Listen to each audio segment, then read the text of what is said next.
The Tennessee Titans can be Super Bowl contenders, but they need a few things to go right. I'll tell you what they are on today's edition of the Locked On Titans podcast.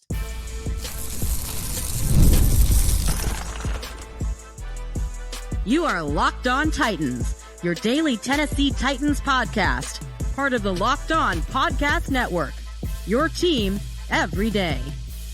Welcome to the Locked On Titans podcast. I am your host, Tyler Rowland. Titans fans, it's a mailbag episode of the Locked On Titans podcast today. I'm answering your questions that you sent to me. Got some good ones here for you as well. Can the Titans be Super Bowl contenders? What has to go right? We'll talk about the best 5 offensive line and which Titans legend would I build around. I'm going to answer all of that. Before I get into it, though, I do want to thank you for making the Locked On Titans podcast your first to listen each and every day, Monday through Friday, Tennessee Titans content all year round, always for free. Make sure you get subscribed, stay subscribed. It's your team every day here on the Locked On Titans podcast. Shout out to my everydayers out there tuning in Monday through Friday. Couldn't do it without you guys. Thank you so much for tuning in all week long. And if you aren't an everydayer, you need to be one. I'm going to have another mailbag episode for you guys tomorrow, answering more of these fantastic questions that you guys sent to me on Twitter at TicTacTitans. But we're going to cap off the week with a preview of OTAs over the weekend. The entire team is involved, so very important that a few of these guys get off to a good start. We'll talk about some different things there. But today, your questions, starting with a great one about the Titans being Super Bowl contenders. Question comes from B Chicken. He says, even if it's a long shot in the longest long shot in the world, what would we need to be Super Bowl contenders this year? And listen, B Chicken, I don't think it's the longest long shot in the world. I don't care what the betting odds say. I still think it's a long shot, but it's not the longest long shot in the world by any means. Here's the reality. Will Levis has to be a stud. There is nothing more important than that. If the Titans want to be true Super Bowl contenders this year, next year, they need Will Levis to work out. That's all that matters, is that Will Levis ascends to being one of the top 10 quarterbacks in the NFL. That's the number one thing that needs to happen. Number 2, the Bill Callahan magic must work. J.C. Latham needs to be a beast right away.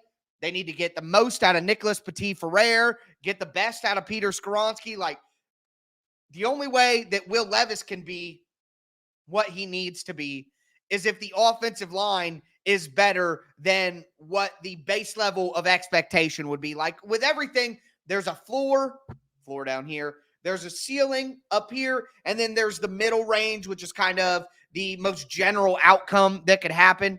And the Titans need to be above that general outcome when it comes to the offensive line. So that has to happen. And then the last thing is T'Vondre Sweat, right?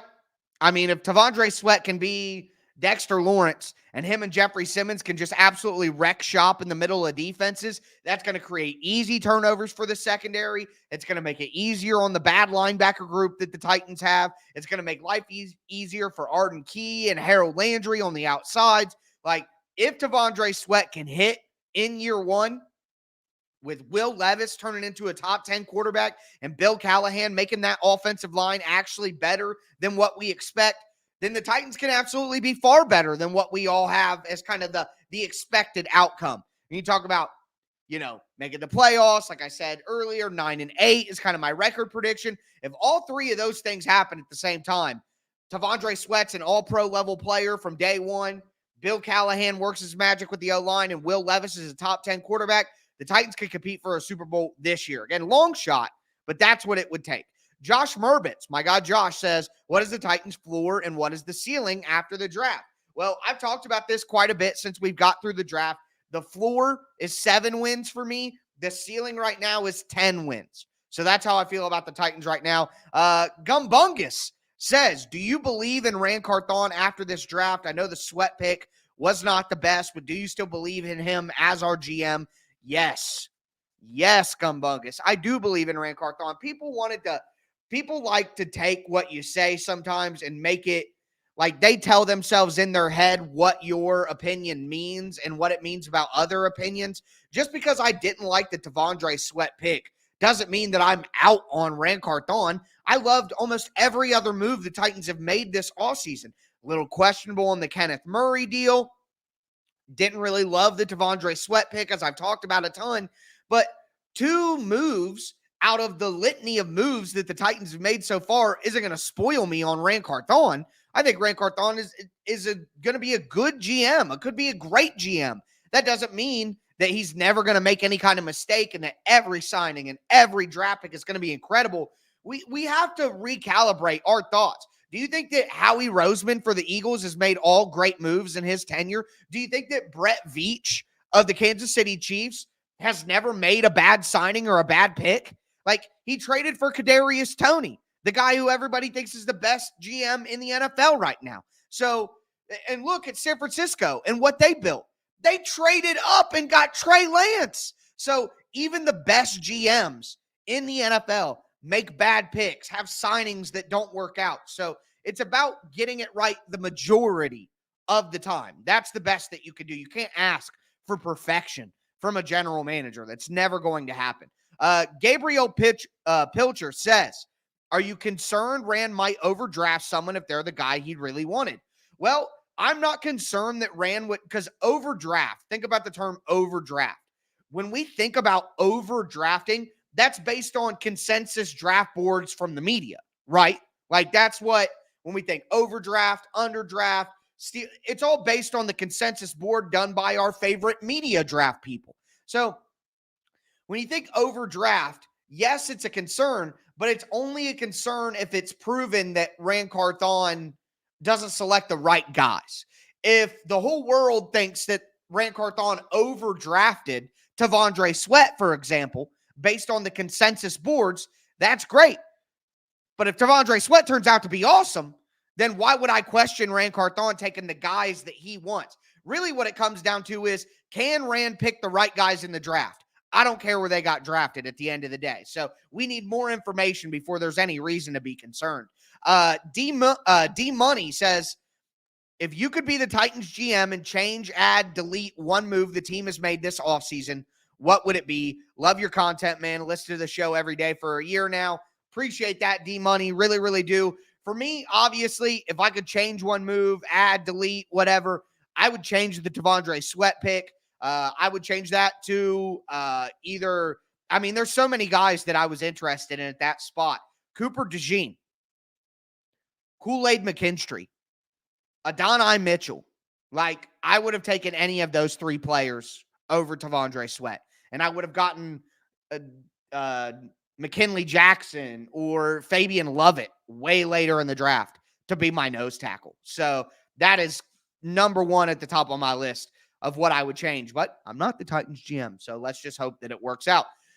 Finally, RTR Titans Mavs Fanatic says, with all the talk of the Titans adding an analytics division to the staff, where do you see that in the addition they made in the roster, draft and free agency? Well, I can't go through every single move and talk about the analytical aspects of the move, but I would point you to Calvin Ridley. The Titans, if you look at separation grade and separation ability last year, were one of the worst wide receiver groups in the league. So what do the Titans do? They go out and get somebody who, based on the data, is a fantastic separator. All right, with great speed on the field, who's able to get open right away, and that fits perfectly within the Titans' kind of setup that they had already. They had physical guys, contested catch situation. Treylon Burks is a gadget guy, but now you add somebody who is different analytically in Calvin Ridley, who is more of a separation guy and a route runner and all of that. So that's one thing that I would point out. I think the analytics led them to Calvin Ridley. But maybe it was so obvious that they were there anyways. But just saying, I think that would have an impact because analytically speaking, he fits well with what the Titans have already as kind of a different skill set, a varying skill set, which I think is important in your wide receiver group. But with that being said, we are going to move on to more of your questions. Who are going to be the top 5 offensive linemen on this team? Who's the best wide receiver on this team? I'm going to give you guys my answer to that. Before I do that, do want to let you guys know that today's episode is brought to you by Yahoo Finance. All right. Wouldn't it be great if you could have all of your investment and retirement accounts in one place? With Yahoo Finance, you can consolidate your views from multiple accounts into one hub and access the expert analysis you need to tend to your entire portfolio with confidence. All right, for more than 25 years, Yahoo Finance has been the brand behind every great investor. Whether you're a seasoned investor or you're just looking for that extra guidance, I know for me personally, I'm not a seasoned investor, and it's nice to have some extra guidance and a ton of data and a ton of tools and a ton of information at my disposal to help me not only learn more, but make the right decisions. And that's what you're going to get with Yahoo Finance. They are the #1 finance destination, producing a holistic look at the financial news cycle, including breaking news, original editorial perspectives, analyst ratings, independent research, customizable charts, and so much more. Look, guys, I know it can be a little scary wading into this finance world if you're not used to it, but there's no better place to do it than Yahoo Finance with a community over 90 million users each month. Their real strength is helping you on your way to financial success. For comprehensive financial news and analysis, visit the brand behind every great investor, yahoofinance.com, the #1 financial destination, yahoofinance.com. That's yahoofinance.com.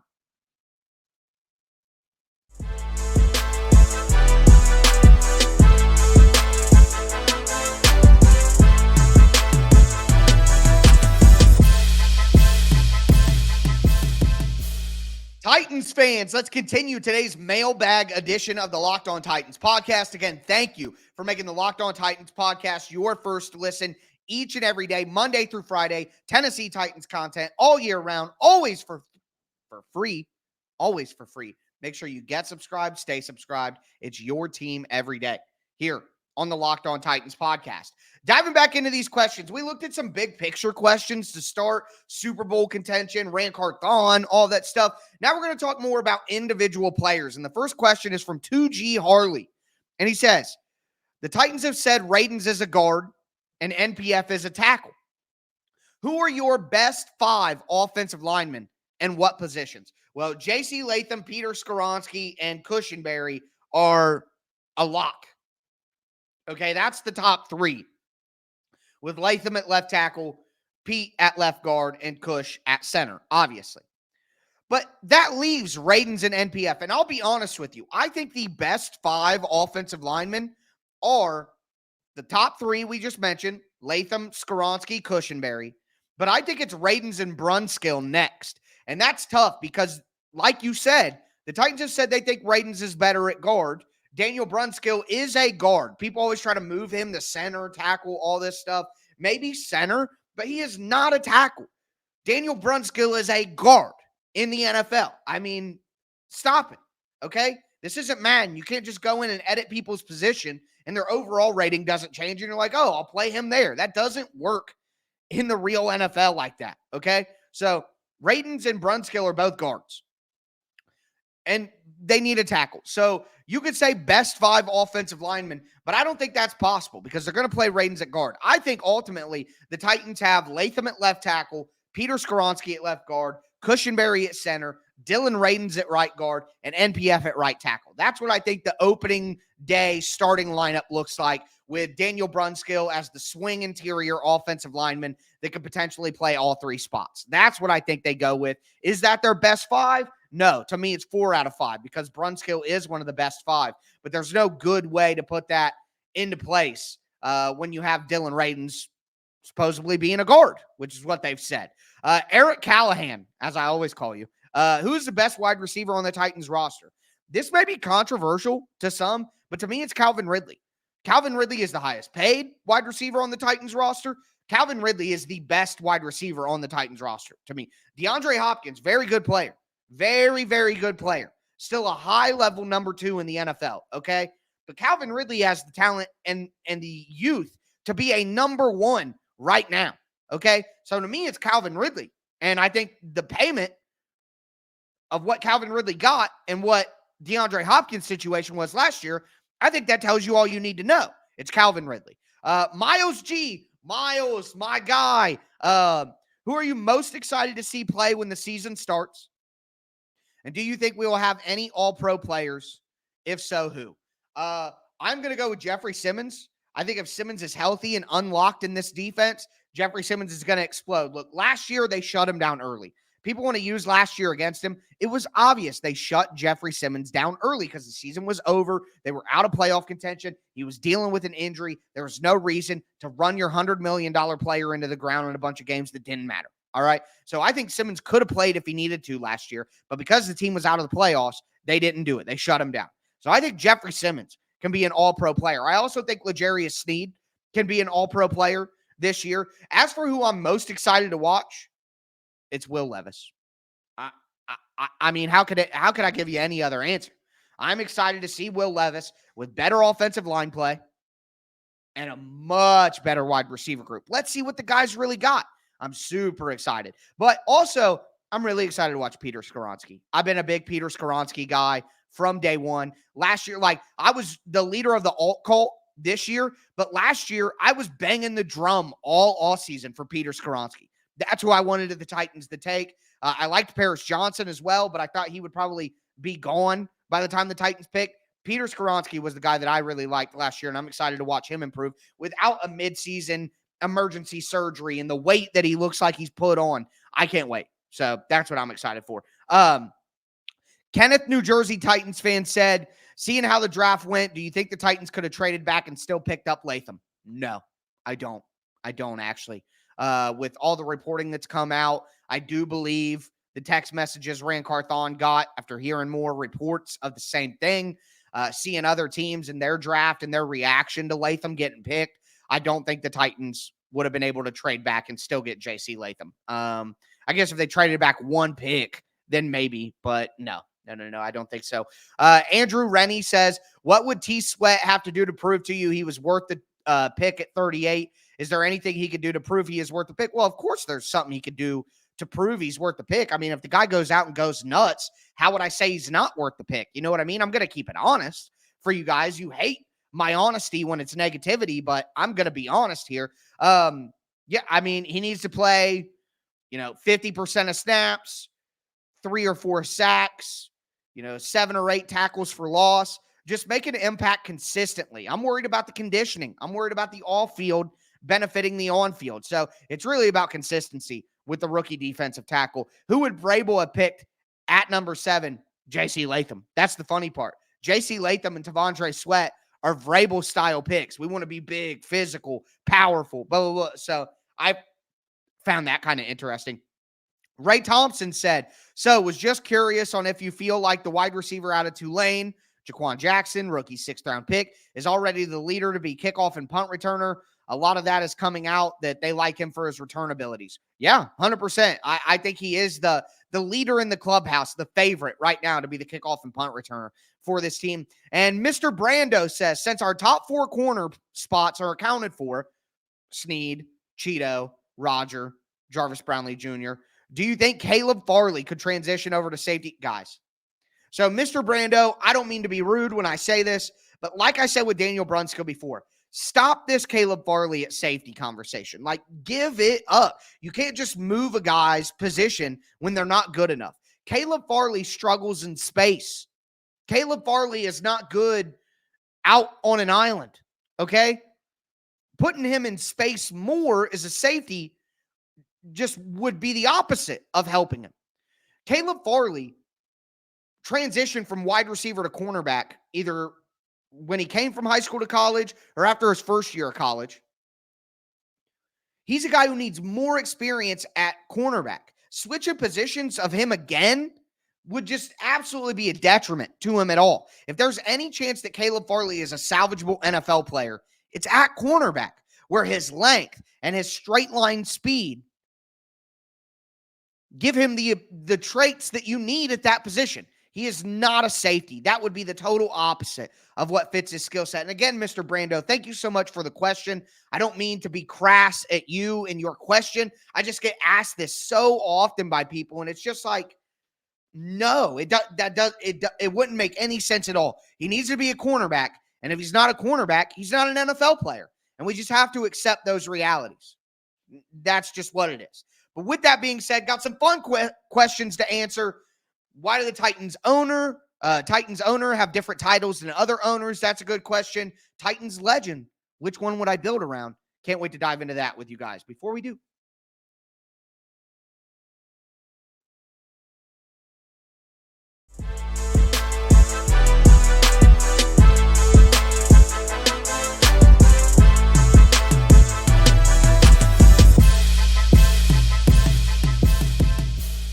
Titans fans, let's cap off today's part 1 edition of the mailbag episodes I have for you this week. Tomorrow, I'm going to answer more of your guys' questions. You sent in some fantastic ones. A lot of Will Levis questions tomorrow. Is he a franchise quarterback?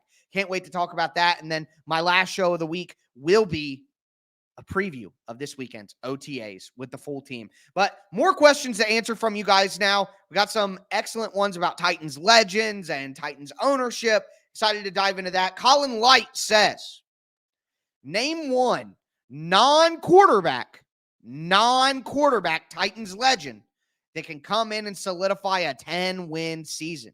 Bonus question. If you have time, build your offense and defense Titans legends. I don't have time for that.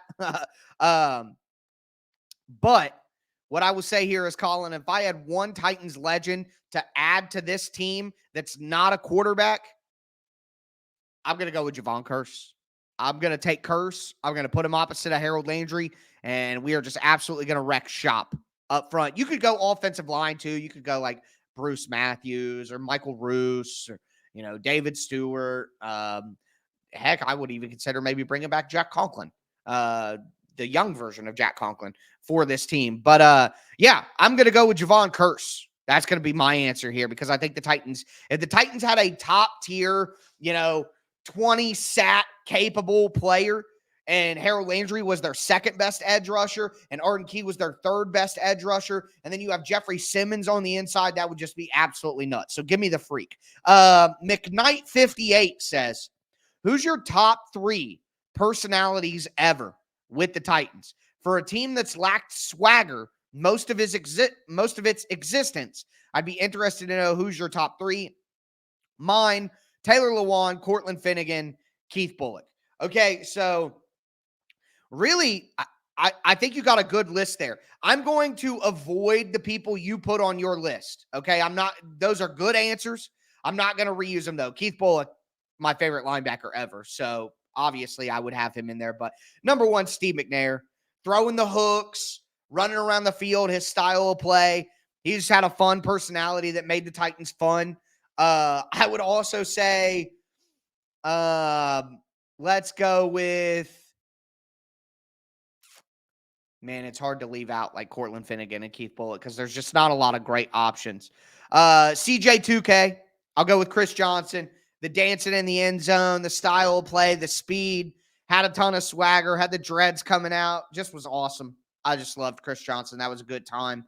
And I'll say, come on, we got to say it, man. A.J. Brown. I mean, come on. A.J. Brown, it didn't go well, and he left so early, so I can't answer. But other than Kevin Byard, A.J. Brown is like my favorite Titan ever, man. Like, watching him play football, I couldn't believe my eyes that this guy was on the Titans. It's like nothing we'd ever had before. But before I start crying, and maybe some of you guys who took it hard to start crying, we'll move on. Cody Weath. Always sending in good questions, Cody. Thank you. Why is it when people talk about other franchises like the Cowboys or the Raiders, Jerry Jones is the owner, Mark Davis is the owner? When they talk about the Titans, Amy Adams Strunk is the controlling owner. What's the difference? Well, the difference is Amy Adams Strunk is the controlling owner. So Jerry Jones bought the Cowboys. Mark Davis was given the Raiders by his father, Al Davis. And to my knowledge, there aren't other Davis children. I don't know that for sure, but Mark Davis was given the team. Like, it wasn't. So I would give you an example. My other favorite team, the Lakers. Jeannie Buss is the controlling owner of the Lakers.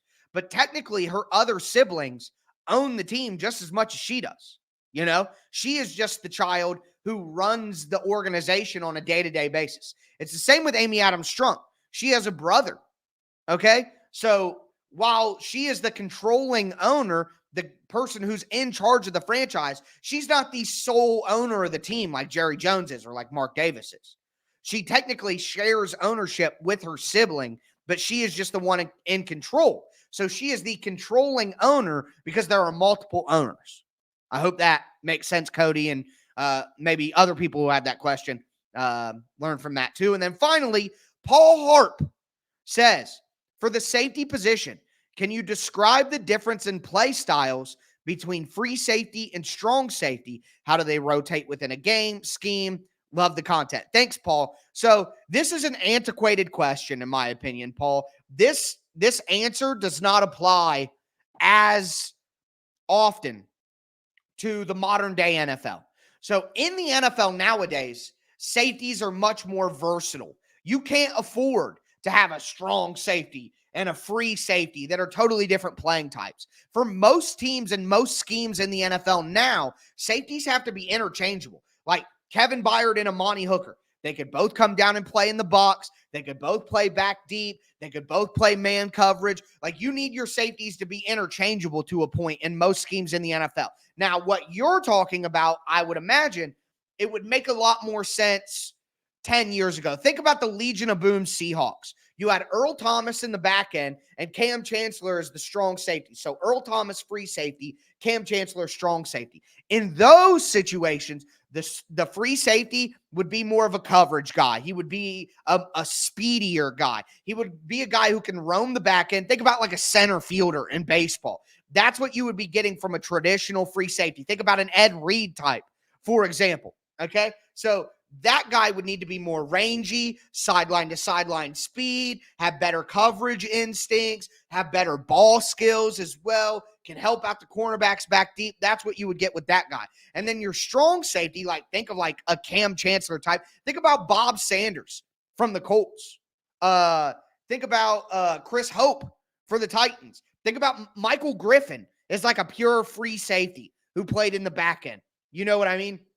So there's some Titans examples for you.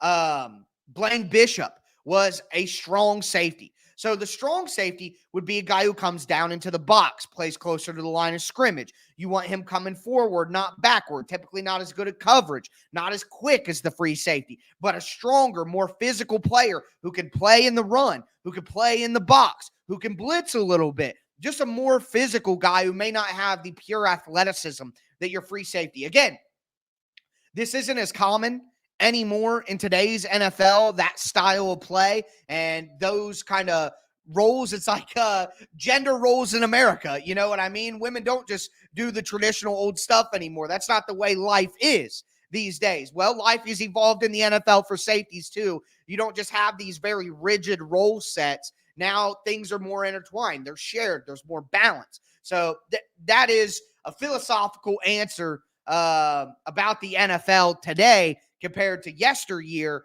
but hopefully that answered for you there, Paul, and anybody else who had that question. Hopefully that is a good enough explanation. Hoping that all made sense for you guys. But with that being said, that is going to do it for me today, folks. I'm going to be back with you guys tomorrow, answering more of your mailbag questions. Very excited to dive into those. But as always, I am your host, Tyler Rowland, and this was Locked On Titans.